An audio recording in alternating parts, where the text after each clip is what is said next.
같이 한번 합독할까요? 시작. 하나님이 이르시되 빛이 있어라 하시니 빛이 있었고. 아멘.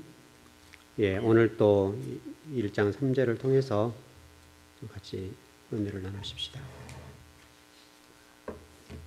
금방 우리 순천 형제 이제 찬양 학교 복학해서 2년 동안 수고했는데 이제 바톤을 넘기게 되었다. 이제 이런 얘기 했는데 참 감사하죠. 어떻게 보면 제가 여기 즐거운 교회를 개척한 후에 잊을 수 없는 성도들이 많이 있지만은 또 우리 순철 형제가 그 신앙의 성장 속도로 할까요? 그런 것이나 그 진리 말씀을 살려고 애를 쓰는 부분에 관해서는 저에게 많은 소망을 주었던 한 형제죠. 가능성이 있다는 걸 보여주는 거죠. 그래서 우리가 평소에 어떻든 물들지 않는 어떤 진리가 있다면, 아니면 아예 진리가 아예 없다면 오히려 훨씬 편한. 그래서 지금 순철 형제하고 제가 만난 지가 고2 때 만났으니까 군대 2년 빼고 나면 한 4년 정도 되나요? 어떤 성경 말씀 배운 기간으로는 딱 4년 정도 될 겁니다. 좀 많아야 한 5년 그 정도 되는데, 아마도 한 4, 5년 동안에, 물론 이제 군대에 가 있는 동안에 제가 이제 그 주본을 이렇게 보내주었는데, 어떻든 그 2년 빼고도 한 5년 됐다 하더라도 5년 동안 신앙생활 한 것이 일반 성도 한 20년 이상 한 것만 훌륭하게 성장을 했죠. 거기에 대한 소망이 생겼고, 정말 우리가 어떤 그 선 지식을 내려놓기만 한다면 얼마든지 성장할 수 있다는 가능성을 보여준 한 형제죠. 상당히 저에게 도전을 주었던 형제고, 또 가능성을 저에게 주었던 형제 같습니다. 그래서 잘 성장해 주는 감사하고, 참 기쁘죠. 무엇보다도. 물론 다양한 성도들이 다 성장을 했습니다만은 가장 그래도 좀 알차게 성장했던 형제 가운데 한 사람이고, 또 뭐 다른 성도도 마찬가지죠. 근데 여러분도 이제 우리 이전에 오셨던 분들은 뭐 말할 거 없고, 이제 새롭게 오신 분들도 여러분들이 선 지식만 내려놓는다면, 그리고 정말 진리 말씀을 들을 수 있는 귀만 열린다면 순철 형제의 신앙처럼 성장할 수 있습니다. 충분히 성장할 수 있죠. 이제 우리가 과거에 가지고 있던 그 신앙관을 딱 가지고 말씀을 듣게 되면 성장이 좀 더딜 수 있겠지만은, 그러나 여러분들이 그거 다 내려놓고 완전히 백지 상태에 들어버리면 훨씬 빠른 거, 그걸 우리에게 보여줬잖아요. 물론 여러분 과거에 가지고 있던 어떤 성경 지식이 더 저를 통해서 말씀이 더 연결해지고 더 새로워진다면 훨씬 빠를 수 있고요. 그것을 여러분이 어떻게 접목을 시켜서 여러분 신앙을 성장시킬 것이냐, 이 문제인데, 여러분이 그런 능력만 되거나 그런 준비 자세만 되어 있다면 과거 신앙생활하는 것이 굉장히 복이죠. 그렇게 된다면 굉장히 아름답고요. 어떻든 이제 그런 거죠. 근데 지금까지 제가 경험해 본 바로는 상당히 그게 몸살을 앓는다는 거예요. 다른 이제 교회에서 배웠던 성도들이 우리 교회 와서 말씀을 들을 때에 최소한도 2년에 3년 정도, 좀 많으면 4년까지는 상당하게 고난을 겪고, 또 말씀 때문에 갈등을 느끼고, 정말 무엇이 맞느냐, 어떻게 옳으냐를 가지고 자꾸 저울질하게 되니까 그냥 맞다고 딱 접근해보면 간단한데, 이제 그렇게 저를 신뢰하기까지, 왜냐하면 이제 제가 정말 말씀을 바르게 가르쳐 주냐라고 하는 이제 신뢰 문제가 문제잖아요. 근데 그 문제만 확실하다면 그때부터 신앙이 확 성장하는데, 거기까지 그렇게 힘들었어요. 이제 상당히 많이들 몸살했는데, 이제 여기 좀 오신 분들은 그런 분들 많지는 않지만, 어떻든 처음에 다른 교회에서 신앙생활 하고 오신 분들 가운데 그래도 좀 신앙이 괜찮다는 분들이 저와 이렇게 같이 말씀을 대하면서 상당히 좀 속도를 끌었다고 봐야 됩니까? 갈등을 많이 했죠. 그런 시간이었는데, 그게 목사님 가르치는 성경이 맞구나라고 하는 그런 생각 딱 들게 될 그때부터서는 신앙이 쫙 성장했죠. 굉장히 이제 중요한 것들인데, 좀 과거에 혹시라도 여러분 알고 있는 부분이 있다면 여러분이 가지고 있는 그것에다가 제가 또 가르쳐준 저를 통해 말씀하신 이런 말씀들이 잘 접목이 된다면 여러분 3년, 4년만 이렇게 제대로 공부해도 엄청 성장할 수 있습니다. 여러분 이제 여기서 공부해보고 우리 교회 성도들 주로 그 얘기 많이 하잖아요. 목사님, 제가 여기서 몰랐는데요, 이제 몇 년 만나봤는데 만나보니까 달라요. 이제 신앙의 격차가 수준이 달라진 것을 알게 되었어요. 이렇게 얘기를 하게 되거든요. 이렇게 이제 되는 거니까 여러분들이 어떻든 부지런하게 말씀을 배우고 들으면 여러분의 신앙의 속도가 상당히 빠른 속도로 성장할 겁니다. 성장하고 성장할 수밖에 없죠. 그렇게 되었으면 좋겠고요. 자, 어쨌든 오늘 좀 공부를 좀 들어가 보십시다. 여러분이 이제 어떤 신앙의 성장이라는 측면을 좀 봐보겠는데, 신앙이 성장하려고 한다면 일단 여러분들이 진리 말씀이 들려져야 되잖아요. 그리고 저를 신뢰할 수 있어야 돼요. 저를. 우리 목사님 신뢰해야 되겠다라고 하는 그 마음에 딱 들어야 여러분 성경 말씀이 여러분에게 이렇게 적용이 되고 성장해야 해요. 그 부분이 상당히 맨 처음에 어려웠죠. 도대체 누가 맞냐 이제 이런 거 어려운 부분인데 여러분이 그런 부분에 대한 빠른 확신이 필요해요.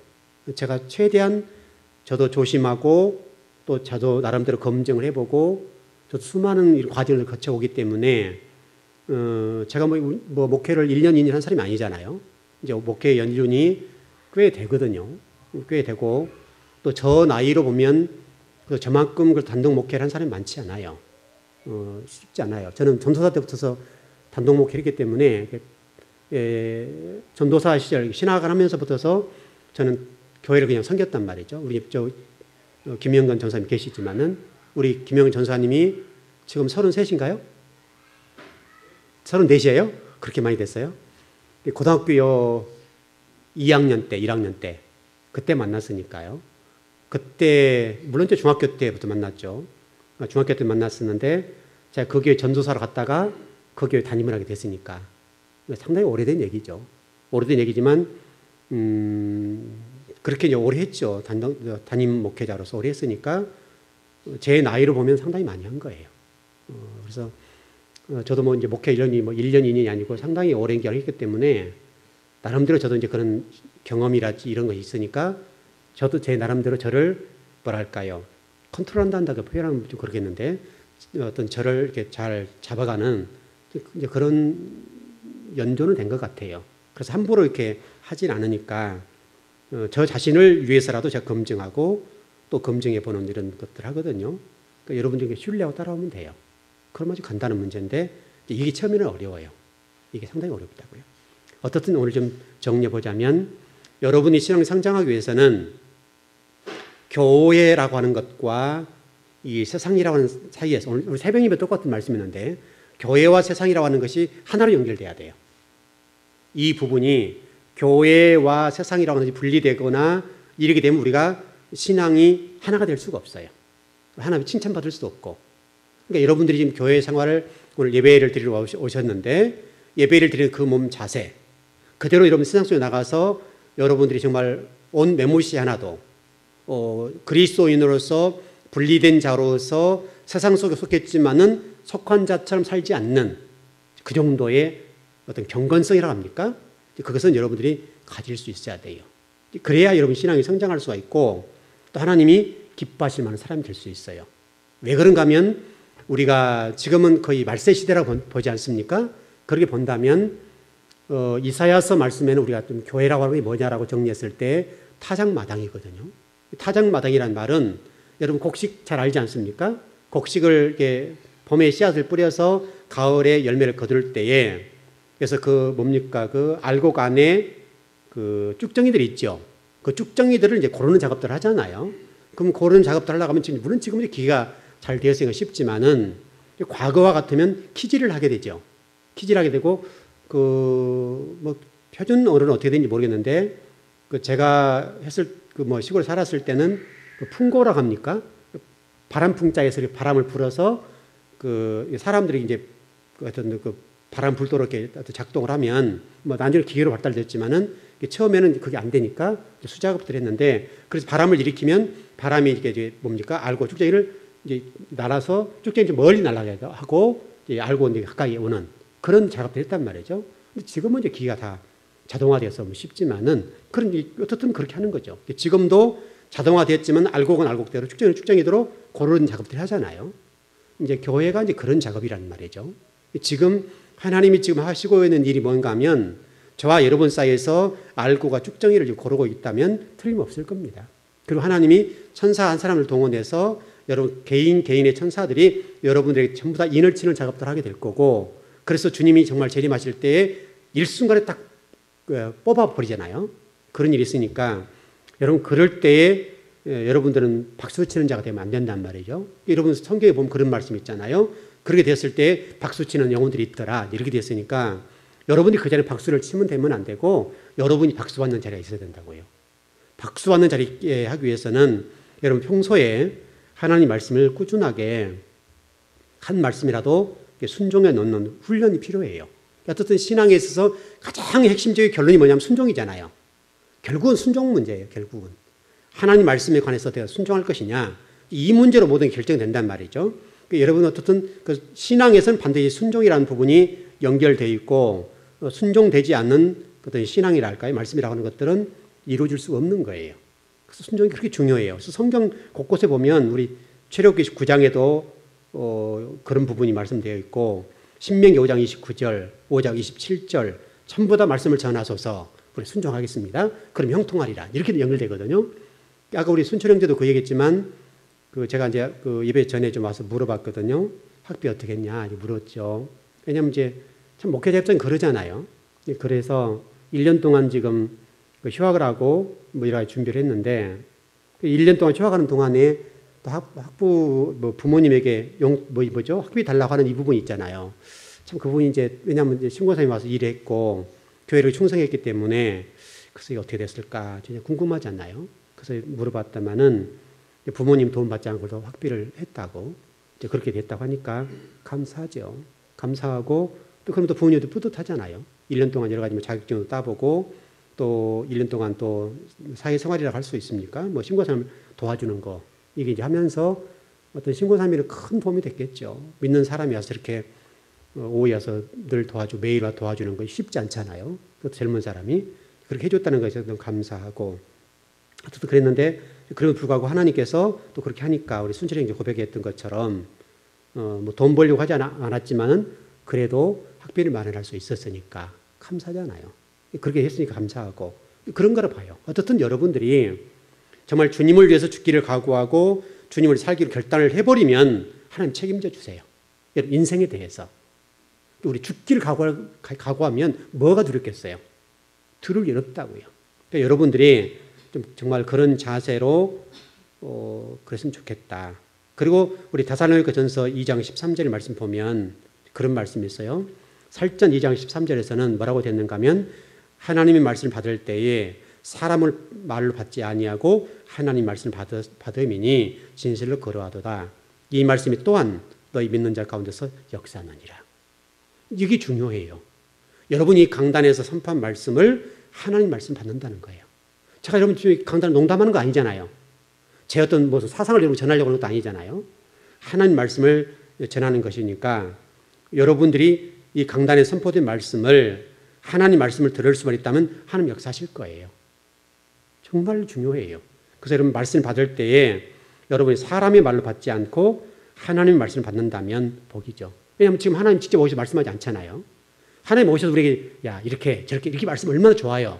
그런데 지금 하나님은 그렇게 말씀하지 아니하시고 항상 강단을 통해 말씀하신단 말이죠. 그래서 여러분들이 설교를 듣거나 또 성경 공부는 더욱더 그렇죠. 특별히 설교는 뭐 보편적인 수준에서 하는 부분이 있지만 성경 공부는 정말 여러분 신앙의 성장을 위해서 하는 거잖아요. 또 복을 받기 위한 것들이고 은혜를 받기 위한 것들이니까 여러분들이 정말 이 성경 공부할 때는 여러분들이 정말 여러분들을 완전히 오픈하고 내려놓고 공부를 하게 되면 여러분 복과 은혜가 될 거예요. 정말 중요해요. 그래서 성경 공부를 하게 되면 신앙은 성장해요. 성장하고 말고요. 성경 공부를 바르게 잘만 하면 굉장히 성숙한다고. 예를 들어서 여러분 간단히 정리해서 그래서 대학생들이 고등학교를 졸업하고 대학 딱 들어가면 어떻게 돼요? 문화적 충격이 있잖아요. 학문에 대한 지혜 수준이 있으니까 대학 딱 가면 교수들이 이게 그 칠판에다가 뭐 강의를 할 때 고등학교만 해도 한글로 적잖아요. 딱 대학 들어가면 영어로 적는단 말이죠. 그 문화적 충격이 굉장히 심해요. 그럼 무슨 말인지 잘 모른단 말이죠. 근데 계속 듣고 또 듣다 보면 어느 순간에 그 듣는 자의 실력이 향상되는 거예요.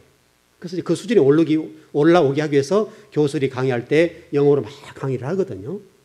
그러면 처음에는 도대체 뭔 말인지 몰라요. 근데 1년 1학기 지나면서 좀 이렇게 그냥 정신없이 왔는데 지나가게 되고 1년 지나고 2학년 되면서부터는 강의가 낯설지 않고 알아듣게 된단 말이죠. 그럼 1년 동안 공부했는데 1년 공부하는 것이 실질적으로는 그 초등학교 때부터 고등학교가 공부한 것 이상으로 공부를 하는 거죠. 그리고 공부하고 나면 사람이 확 성장을 하는 거예요. 그래서 중요해요. 여러분이 강단에서 어떤 말씀을 전해주냐. 여러분 처음에 듣기는 힘들고 좀 어려울지 몰라도 정말 엑기스의 말씀을 잘 전해주면 처음에는 힘들어요.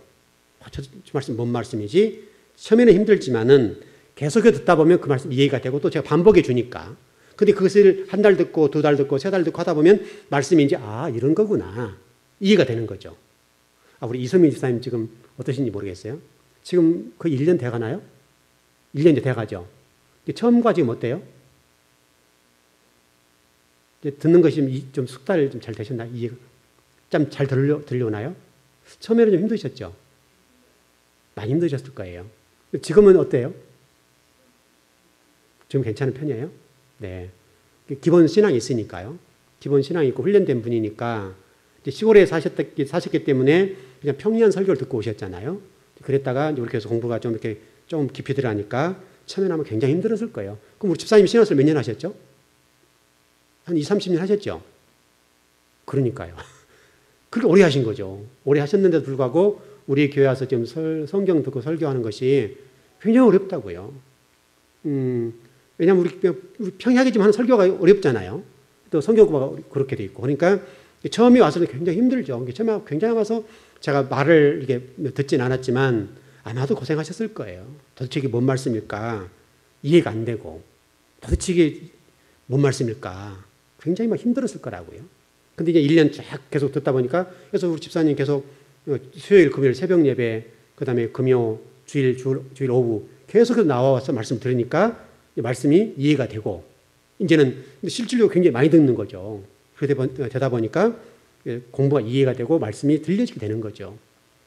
그럼 이 1년 동안이 우리 집사님 오셔서 1년 동안 공부를 하셨는데 1년 한 공부가 실질적으로 다른 어떤 부분에서 10년 한 것보다도 질적인 측면에서는 클 수도 있어요. 정말이에요. 그러니까 여러분이 좀 어렵더라도 들으시면 돼요. 우리 지금 그 김혜경 집사님 어떠신지 모르겠는데 다 잘 들리시나요? 잘 들리시죠? 감사하죠. 너무 감사하죠. 잘 들린다는 자체가 너무너무 좋잖아요. 왜냐하면 이제 이게 포장이 안 돼 있으니까 훨씬 편하죠. 이렇게 말은 좀 어려울지 모르고 이제 다 소화는 못할 수 있어도 그래 들리기는 들리잖아요. 근데 이게 3년 가고 4년 가면요 아마 두드러지게 달라질 거예요. 두드러지게 달라지고 그때 가면 저렇게 될 수 있겠구나. 우리 이거 순철 형제가 한번 고백한 것처럼 저 형제가 나와서 저를 찬양하고 저렇게 뜨겁게 하는데 나는 언제쯤 될까? 잘지 모르는데 가능하다고요. 가능하고 말고요.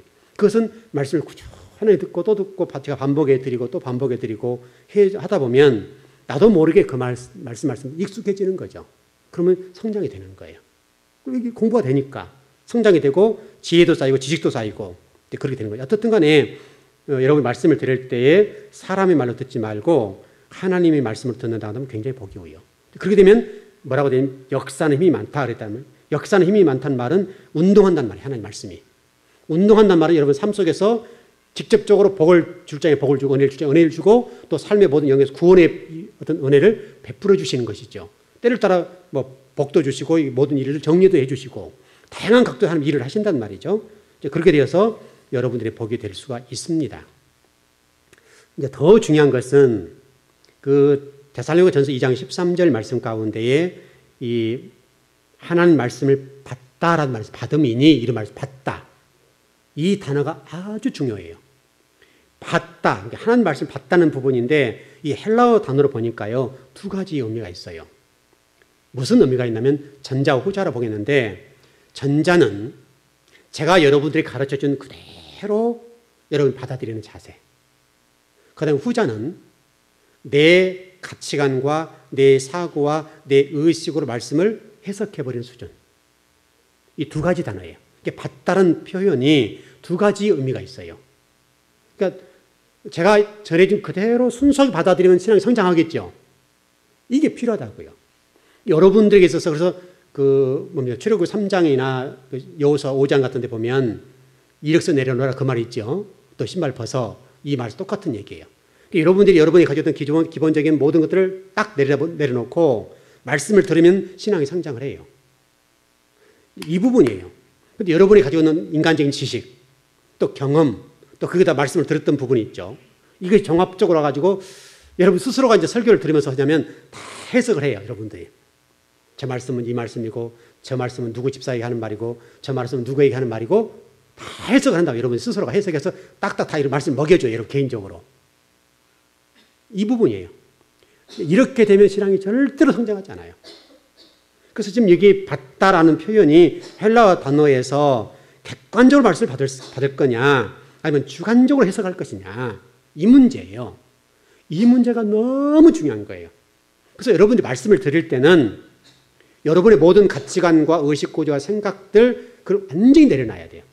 그러니까 여러분의 의식구조나 사고나 이 생각이 변하기 쉽지 않잖아요. 굉장히 어려운 거예요, 이거는요. 여러분이 그동안에 받아온 교육이 있고, 몸에 뭐가 밴가 있잖아, 이게. 부모로부터 받아왔던 거, 또 믿기 전에 유교적인 어떤 그런 풍토랄지, 이런 풍습이랄지, 종교적인 이런 모든 것들이 나름대로 말하지 않는데 우리가 있단 말이죠. 그런 것들이 딱 자리를 잡고 있기 때문에 그걸 잡고 있는 것에다가 또 공부하다 보니까 내 사고가 생기고 의식구조가 생기고 그 다음에 세계관이 생겼단 말이죠. 그런 생긴 것의 말씀을 딱 듣는 거예요. 지금 똑같은 말씀이지만 지금 이 순간에도 듣는 여러분 각자가 어떤 분은 있는 그대로 받아들인 분이 있고 어떤 분들은 여러분의 어떤 잣대로 해석을 하는 거예요. 저 말씀 이 말씀이네 이렇게 해석을 해버리는 거예요. 그렇게 되면 여러분 신앙이 성장 안 해요. 중요한 것은 하나님 말씀 그대로 순수하게 받는 것. 이 부분이 여러분 신앙 성장에 있어서는 어떻게 보면 핵심이라고 볼 수 있어요. 이 부분이 변하지 않거나 이 부분이 뭐 성경적인 사고로 의식구조로 변화되지 않는 한은 여러분 신앙이 굉장히 더딜 수밖에 없어요. 거기는 물론 고난도 따르고요. 여러분들 중요한 것은 여러분 가치관 속에서 말씀을 대하지 말고 하나님 말씀했으면 그대로 순수하게 받아들이는 거. 우리 이제 그런 거 있잖아요. 우리 교회도 이제 가끔 그런 분들이 있는데 우리 교인들은 아니지만 새로운 분들이 우리 교회는 보면 성도가 많지는 않죠. 그러다 보니까 무슨 생각을 하냐면 신학생들도 그렇고 또 공부하는 분들도 그런 부분이 있는데 우리 교회 오면 배울 거 없다는 생각을 하는 거예요. 왜냐하면 프로그램을 못 배우잖아요. 우리 교회는 프로그램이 없죠. 우리 교회는 완전히 그런 것 없이 하는 교회니까 프로그램이 없지 무슨 교회 행사가 없잖아요. 근데 우리 사람들은 뭘 좋아하냐면 프로그램이 있으면 교회가 좋은 교회라고 생각을 해요. 여러분 프로그램이 많은 것이 좋은가요? 여러분 절대 아니에요. 여러분이 제가 어떤 책을 읽어봤는데요. 이런 책의 내용이 있더라고요. 어떤 권사님이 일평생 동안 식당 봉사를 하셨어요. 식당 봉사를 하셨는데 놀라운 사실은 그분이 연세가 드셔가지고 암에 걸렸어요. 암에. 여러분 식당 봉사를 하면 암에 안 걸려야 되죠, 원래는. 그렇습니까, 여러분? 식당 봉사에도 암에 걸릴 수 있죠.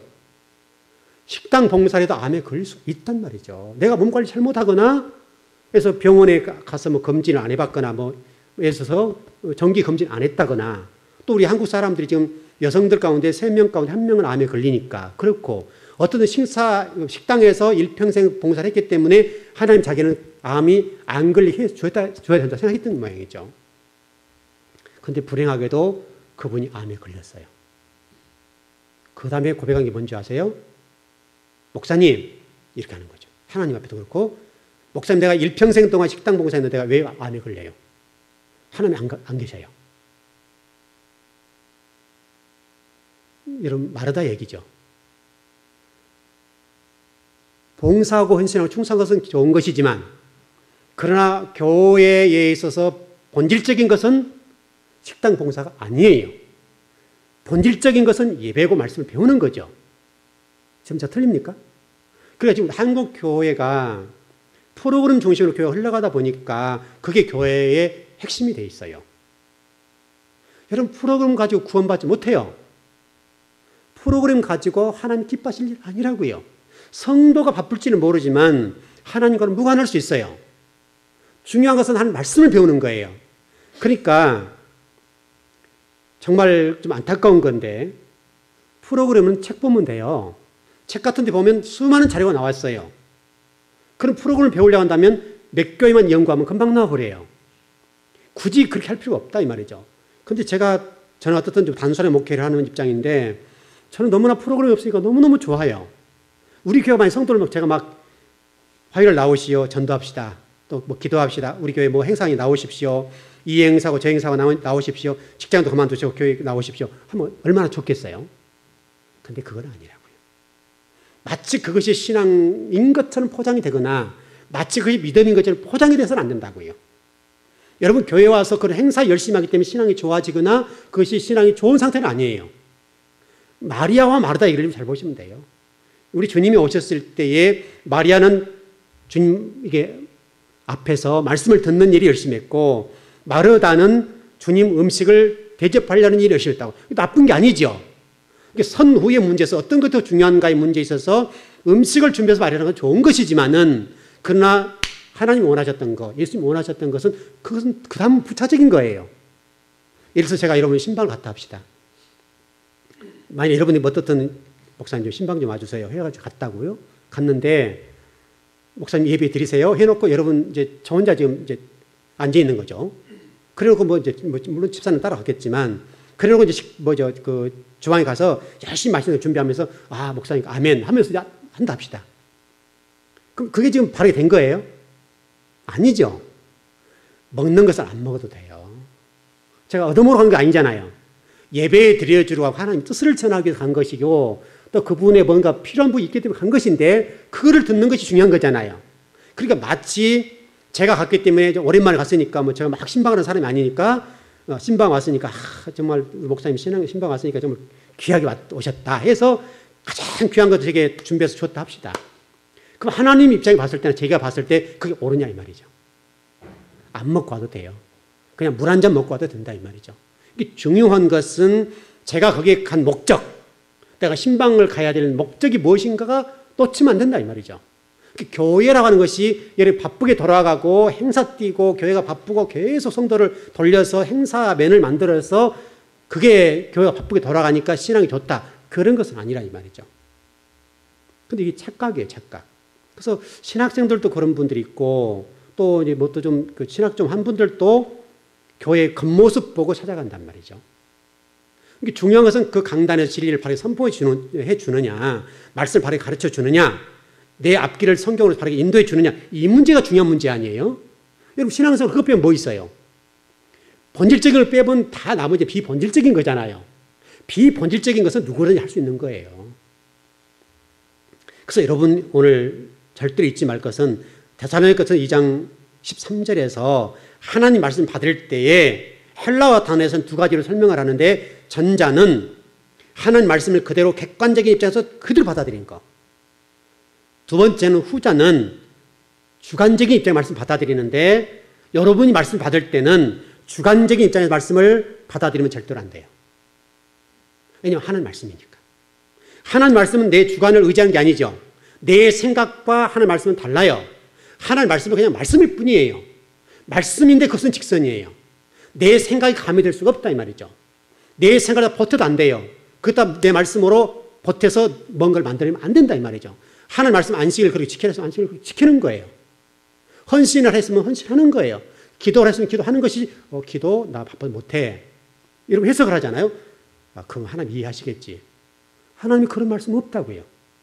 성경 속에서 기도해라라고 한 부분에 네가 기도해야 되겠는데 네가 바쁜 경우는 기도하지 않아도 돼 라고 하는 말씀 성경 속에 어디 있어요? 없다 이 말이죠. 그러니까 기도를 하라고 말씀하셨으면 내가 바쁘지만은 바쁜 가운데 시간을 내서 기도하는 거예요. 여러분 그게 하나님의 말씀이죠. 그래 안 그래요? 별 동의를 안 하시네요.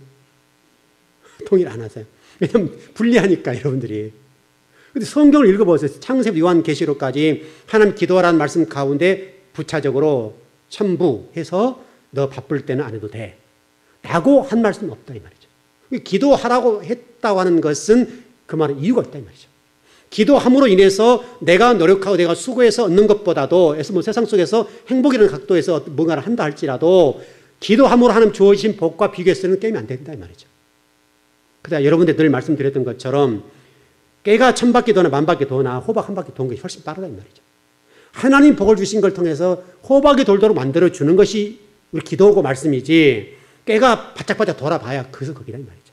근데 우리는 그것을 놓치는 거예요. 그러니까 기도하라 말씀했으면 기도를 하면 되는 것이고, 그럼 그대로 들으면 될 것이고, 그대로 여러분들이 시간을 내서 순종하면 된다 이 말이죠. 근데 거기에 여러분, 하나님 아시죠? 저는 너무 바빠요. 바빠서 제가 기도 못해요. 하나님 아시죠? 이런 말씀은 없다 이 말이죠. 기도하라 했으면 기도를 하는 것이고, 말씀을 순종하라 했으면 순종하는 것이지, 하나님 지금 제 상황을 보세요. 제가 지금 말씀대로 순종하겠어요? 이렇게 돼서 말씀 되겠냐 이 말이죠. 이게 주관적 해석이다 이 말이죠. 주관적. 하나님 말씀은 그냥 직선이에요. 직선. 그냥 직선으로 가는 것이기 때문에 말씀대로 살아라 했으면 그래도 살면 되는 거예요. 근데 우리는 자꾸 말씀을 내 사고, 내 생각 속에서 후자에 얘기한 것처럼 내 상황이 이러니 하나님 이해해 주세요. 그런 것은 없다 이 말이죠.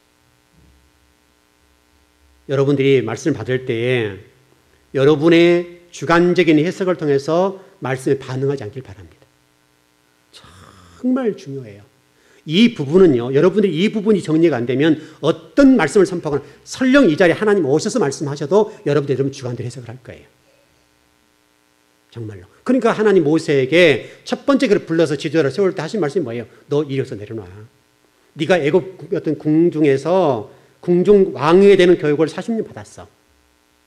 여러분 궁중에서 왕 교육을 40년 받았으면 최고의 학문이잖아요.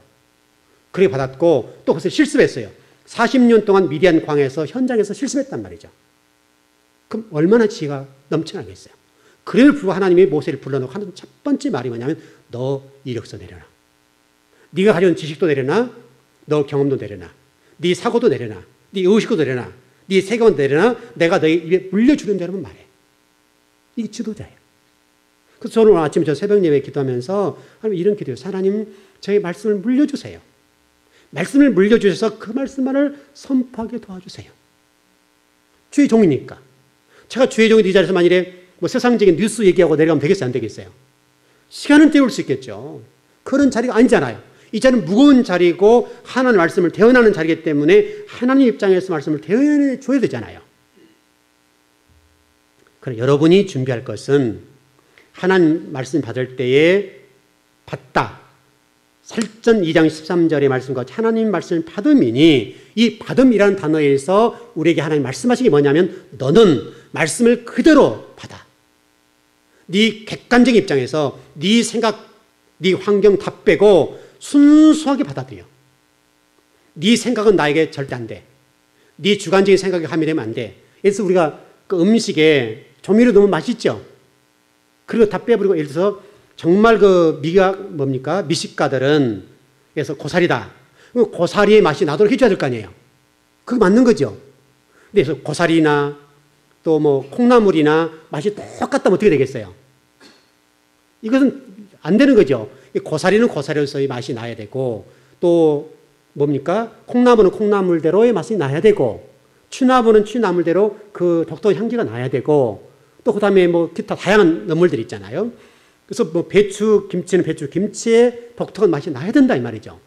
근데 모든 반찬들이 똑같은 조미료를 다 써가지고 다 가미시켜서 모든 맛이 똑같다 한다면 되겠어요? 안 되겠어요? 안 되죠. 근데 정말로 여러분들이 그 음식을 만들 때에 그런 미각을 살려야 된다 이 말이죠. 맛이 똑같다고요.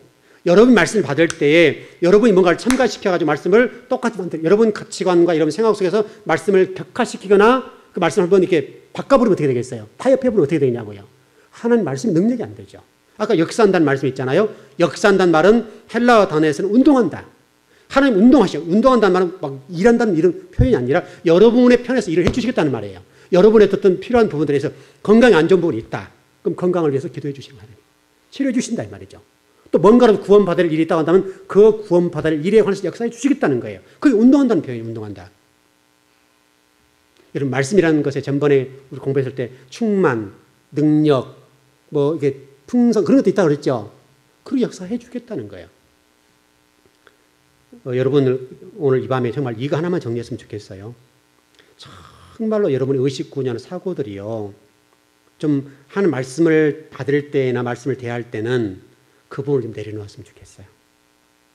정말로 중요해요. 참 어려워요. 어렵고 안 돼요. 그러니까 여러분 이건 신앙생활 20년, 30년에 똑같아요. 아까 우리 어떤 권사님 얘기를 했는데 제가 어떤 지금 소에언사라는 책을 제가 좀 보고 있는데요.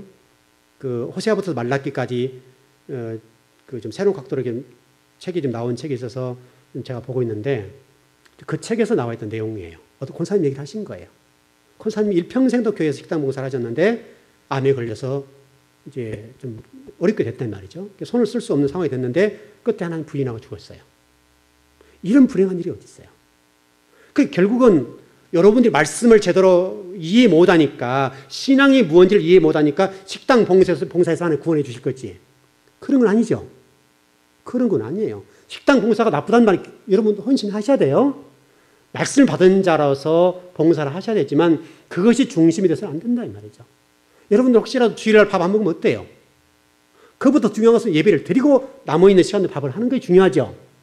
근데 예배 시간에 우리 교회 옛날 성도들 가운데 그런 모습이 있었는데 한 분이 그랬는데 예배 시간 되면 그게 우선이에요 먼저. 그건 아니잖아요. 아니죠. 근데 그렇게 제가 눈치를 했는데도 못 알아들어요. 우리 교회에서 그런 부분이 아니더라고 그렇게 가르쳤는데도 못 알아들어요. 왜냐하면 안 들리는 거예요. 그거는요. 그게 생각이 잡혀있으면 왜냐하면 그게 하나님 일이라고 생각하는 거죠. 그게 예배라고 생각해버린 거죠. 그건 예배는 아니에요. 그건 예배자가 해야 될 일이에요. 먼저 말씀을 듣고 그때 가서 우리 이제 물론 주방이 잘 시설되어 있으니까 예를 들어서 예배 전에 밥 딱 누르면 끝나잖아요. 다 준비되고 반찬만 딱 갖다 놓으면 끝나니까 그럴 문제는 없지만은 그러나 여러분들이 선후의 문제, 우선순위의 문제가 뭔지를 분명히 알아야 되고 더 중요한 것은 여러분들 가치관 속에 있는 이 가치관 의식 구제 문제가 하나님 말씀을 있는 그대로 받아들이는 것. 이게 중요해요. 이 부분이 정리가 안 되면 여러분 신앙이 성장하지 않아요. 어느 정도까지 성장을 해요. 그래서 목회자도 똑같습니다. 제가 이제 성경을 공부하는 사람 아닙니까? 성경을 공부하는 사람인데 저도 그래도 신학을 오래 했죠. 오래 했던 사람이란 말이죠. 근데 그러다 배웠던 신학이 있어요. 저에게도. 신학의 틀이 있단 말이에요. 근데 제가 신학의 틀이라는 것을 고수하고 절대로 이것만 옳다고 생각하면 제가 성경이 발전 안 돼요. 열리질 않아요. 왜냐하면 신학은 성경을 열어주는 게 불과하죠. 뼈대를 세워주는 게 불과하잖아요. 근데 그 신학이라는 것들이 예를 들어서 간단히 정리하면 우리 요한계시록에 넘어가서 천년왕국의 문제도요. 복잡해요. 제가 언제나 여러분 말씀을 가르쳐 주겠지만은 여러분 예를 들어서 무천년설이 있습니다. 그 다음에 후천년설이 있습니다. 그 다음에 전천년설이 있습니다. 이 전천년설 안에는 세대주의적 전천년설이 있고 역사주의적 전천년설이 있어요. 근데 이 내용은 다 달라요. 우리 한국 신학이 지금. 근데 우리 통합에서는 무천년설을 가르쳐요. 근데 요한계시록 들어가 보면요. 물론 그런 부분도 있지만은 또 다른 부분도 있다 이 말이죠. 그러니까 물론 우리 통합 장신대에서 가르쳤던 신학이 중요하죠. 제 뼈대죠. 큰 뼈대는 가지고 있어요. 그러나 어떤 부분에 있어서는 성경이 그 부분에 열어준 부분이 있다고 한다면 그것은 따라가야 된다 이 말이죠. 신학적인 부분에 있어서 성경이 신학 위에 있는 거니까 이해되시죠? 신학은 성경 위에 있는 건 아니죠. 성경이 위에 있는 거니까 제가 성경을 공부하면서 성경을 열어본 부분이 이건 아니래라고 하는 부분이 있을 수 있다 이 말이죠. 그런 부분에 관해서는 과감하게 버릴 수 있다 이 말이죠. 그래 발전하는 거예요. 여러분도 마찬가지예요. 여러분이 그동안에 알고 있는 어떤 신앙적인 지식 또는 사고, 의식구조 생각들이 있습니다. 그러나 그 부분들이 여러분이 가지고 있는 그 부분이 전부라고 생각하면 안 돼요. 내가 배운 성경 지식이 전부라고 생각하면 그것은 성경이 절대로 여러분들 역사할 수가 없어요. 하는 말씀이 나에게 신앙의 성장을 가져다주지 못해요. 그래서 여러분이 성경을 배울 때에 누구에게 배웠느냐가 중요해요. 이게 참 중요한 문제예요. 왜냐하면 우리 성도들은 이제 그런 게 있잖아요. 우리 목사님 최고라는 생각을 가지고 있잖아요. 참 귀한 거죠. 귀한 거지만 그러나 내가 배웠던 그 어떤 것이 어떤 목회자, 어떤 교회에서는 낮을 수도 있죠. 수준, 예를 들어서 예수님 복 받는다. 지금 보편적 한국의 설교가 그렇지 않습니까? 그 맞는 부분이 있을 수 있죠. 그러나 100%는 아니라고요. 그럼 그 부분을 열어준다고 한다면 저런 부분이 있어서 이렇게 받아들이면 될 건데 저건 아니지. 계속 이렇게 한다면 우리 마음속에서 저건 아니지. 아니지 하면 말씀 들어가서 역사하지 못하는 거예요. 여러분 실질적으로 신약 성경에 보게 되면 예수 믿는 구원받는 말은 7 구절밖에 안 돼요. 이게 중요하단 말이 아니에요. 중요해요. 중요하지만 그러나 성경 신약 성경에 요구하고 있는 것은 하나님의 사람들이 구원받고 예수 그리스도 나의 구주와 주님을 영접했다고 한다면 그 예수를 영접하는 것으로 내 모든 죄가 씻음받았다. 그러나 씻음받은 백성이라고 한다면 이제 그 이후에 어떻게 할래? 이 문제를 지금 설명하고 있는 거잖아요. 그래서 주여 주여 하는 자마다 다 구원받는 것이 아니요. 이렇게 나간다 성경이. 그러니까 초신자에게는 복음을 가르칠 때 예수 믿으면 구원받는다 가르쳐야 되겠지만은 여러분 지금 신앙생활 오래 한 분들에게 예수 믿으면 구원받아요. 또 다음 주도 예수 믿으면 구원받아요. 그렇게 설교하면 되겠어요? 안 되겠어요? 제 어떤 설명이 좀 이해되시나요? 여러분 이미 구원받은 사람인데 왜 구원받으라고 계속 얘기를 하냐는 말이죠. 구원받은 사람이 어떻게 살 것이냐, 어떤 신앙관을 살아야 돼, 어떻게 신앙생활을 해야 될 것인가에 관해서 성경이 요구하고 가르쳐줘야 할 거 아니냐 말이죠. 만일에 제가 강단에 설교할 때 여러분 예수 믿으면 구원받습니다. 또 다음 주도 예수 믿으면 구원받습니다. 계속 해보세요. 그럼 여러분 그게 딱 잡혀 있어요. 신약 성경에는 딱 7 구절이에요. 7 구절. 그리고 나머지는 예수 믿는 사람이 어떻게 살 것이냐. 그래서 장사한 분량에 이르러라. 그리고 딱딱한 음식도 먹어야 된다. 이렇게 나오잖아요. 더 나가서 말씀대로 살아라. 이 부분을 가르쳐 준단 말이죠. 그 지금 한국교회 요거를 얻어먹는 이유가 뭐고, 교회가 지금 세상 사람을 질탈하는 이유가 뭐예요? 예수 믿으면 복 받는다. 여기에 머물러 있기 때문에 그래요. 얼마나 이기적이냐고 이게. 성경이 그렇지 않는데 너무나 우리가 성경을 한쪽만 보니까 성경은 다양성있게 봐야 되죠. 그래서 통전적으로 전체를 봐야 되고 부분적으로 봐야 된다 이 말이죠. 그러니까 어떤 부분적인 것이 전부는 아니잖아요. 그렇지 않습니까? 부분적인 것도 중요해요. 구원 문제는 중요한 문제죠. 구원 문제는 중요해요. 중요한 문제지만 그것은 성경 전체는 아니에요. 그렇다면 그 문제만 딱 기록했으면 될 거 아니냐 이 말이죠. 그런 측면에서 여러분들이 여러분 자신이 가지고 있는 우리 마태복음 3장 1절에서 3절에 나와 있는 평탄케 하는 것, 우리 주님이 오시는 그 길에 대해서 세례 요한이 회개하라 천국이 가까웠다 하시면서 하는 말씀이 이 길을 평탄케 주님 오실 때 걸릴 길이 없도록 해라 설명했죠. 그래서 지난주에 몇 주 전 설교했는데 그래서 여러분 마음속에 절망하고 낭망한 부분을 끌어올려야 될 것이고 또 교만하고 높아진 부분을 끌어내려야 될 것이고 그래서 길을 딱 닦아야 된다 이 말이죠. 이렇게 해줘야 우리 주님이 오시는데 불편하지 않도록 해줘야 된다 이 말이죠. 마찬가지로 지금 다시 오실 그 주님도 그분이 오실 때 이 불편하도록 해줘야 할 거 아니냐 이 말이죠. 그렇게 좀 정리를 했으면 좋겠고 그래야 되죠. 그래서 여러분이 정말 그렇게만 될 수 있다면 성경이 우리에게 가르쳐주고 있는 복에 관련되어서 복의 종류가 8,000가지 복을 받는 방법이 32,500가지 엄청나게 복을 말씀하고 있다고요. 32,500가지를 말씀했다면 굉장히 많은 복이죠. 그 복은 하는 말씀대로 사는 사람들에게 주어진 복이라 그렇게 설명하고 있거든요. 우리가 그렇게 좀 정리한다면 간단하고요. 그래서 여러분 지금 일전에 레위기 11장의 말씀 좀 전해드렸는데 여러분들은 아마 여러분 몸에 대해서 얼마나 챙기고 있는지 모르겠지만은 분명히 레위기 11장에서는 우리 건강 문제에 대해서 말씀하셨죠.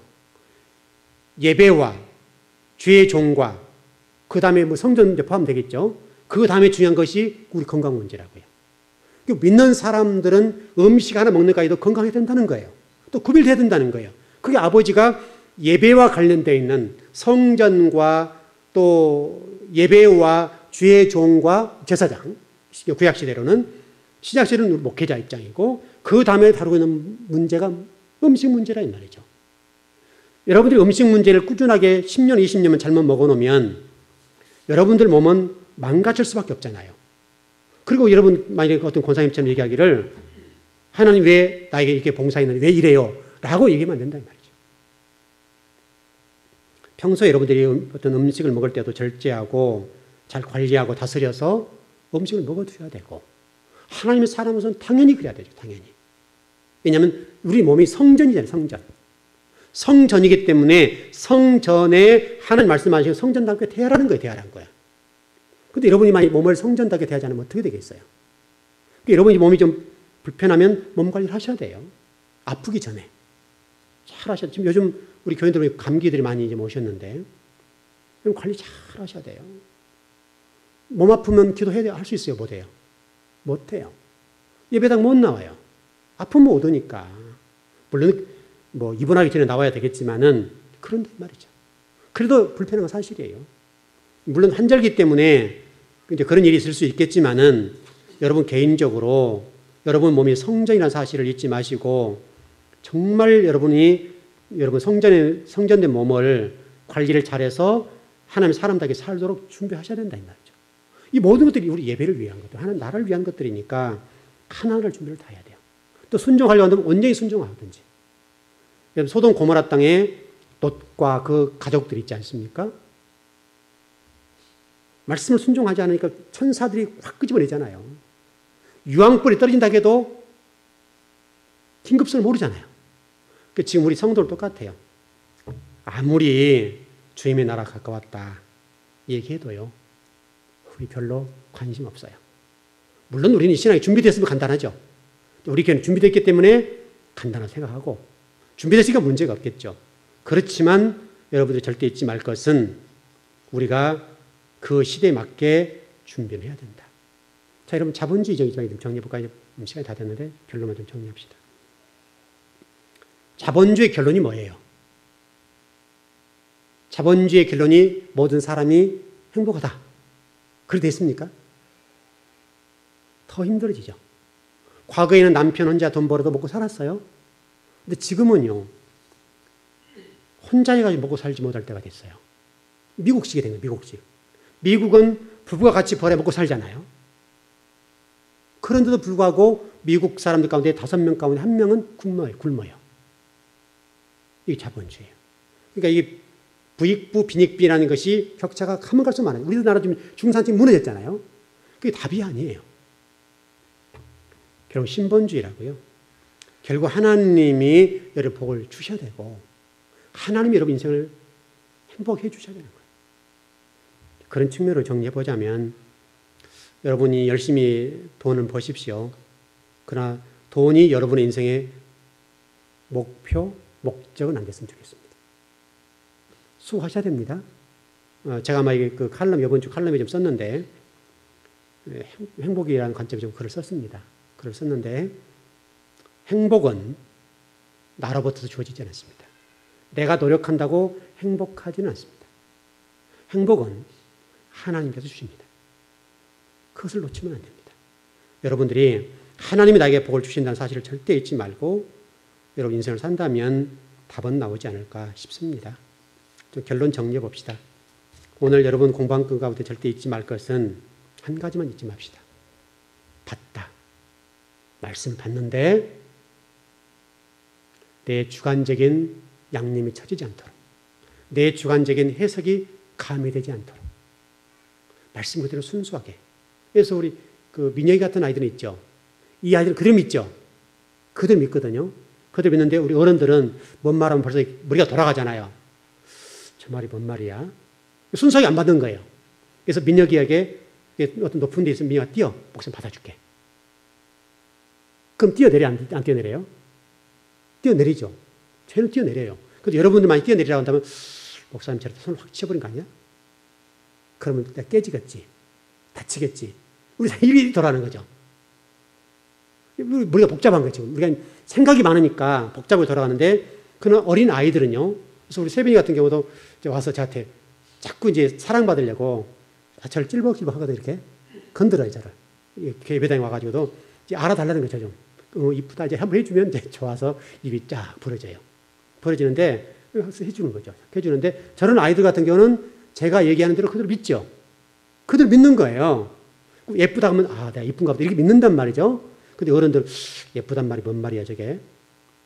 이게 복잡해지는 거예요 머리가. 그 순수하지 않은 거예요. 순수하지. 때가 묻어요. 때가. 세상적인 때가 묻으니까 어떤 말을 순수하게 진정성 있게 얘기를 해줘도 정말 정직하게 해줘도 정직하게 받지 않는 거예요. 저 말은 의미가 뭐야? 자꾸 우리 계산이들하고 자꾸 뭔가를 첨가하니까 자꾸 복잡해지고 저녁에 잠 못 자요. 이렇게 되면. 우리는 조금 이게 좀 단순했으면 좋겠어요. 단순했으면 좋겠는데 너무나 우리가 지금 세상에 찌들려 사는 게 복잡해요. 복잡한데 그러다 보니 말씀도 똑같은 거예요. 말씀도 받을 때에 그렇게 받아들인 거죠. 우리 즐거운교회 성도들은 말씀을 받을 때에 좀 하나님 말씀에 관해서는 또 세상에서는 지혜로워야 되겠지만 그럼 하나님 말씀에 대해서는 좀 단순하고 좀 그냥 있는 그대로 선포 그대로 받아들이는 여러분이 되시면 여러분 신앙 성장합니다. 이 부분만 정리되면 여러분 정말로 좋겠습니다. 근데 참 어렵습니다. 제가 수많은 성도를 대해보는데 지금까지 대하는 동안에 그렇게 순수하게 말씀을 받는 성도들을 그렇게 많이 못 봤거든요. 그렇게도 말씀을 가르치고 또 가르치고 또 가르쳐도 어느 날 보면 그 자리에 와 있어요. 안타까워요. 우리 즐거운교회 성도들은 그러지 않았으면 좋겠습니다. 자, 기도하겠습니다.